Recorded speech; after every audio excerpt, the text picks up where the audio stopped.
ಹಸುರಿನ ಬನಸಿರಿಗೆ ಒಲಿದು ಸೌಂದರ್ಯ ಸರಸ್ವತಿ ಧರೆಗಿಳಿದು ಆಹಾ ಓಹೋ ಹಸುರಿನ ಬನಸಿರಿಗೆ ಒಲಿದು ಸೌಂದರ್ಯ ಸರಸ್ವತಿ ಧರೆಗಿಳಿದು ಆಹಾ ಓಹೋ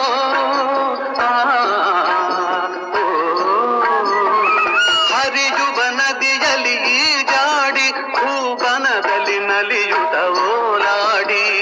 ಚೆಲುವಿನ ಬಲೆಯ ಬೀಸಿದಳು ಈ ಗಂಧದ ಗುಡಿಯಲ್ಲಿ ನೆಲೆಸಿದಳು ಇದು ಯಾರ ತಪಸ್ಸಿನ ಫಲವೋ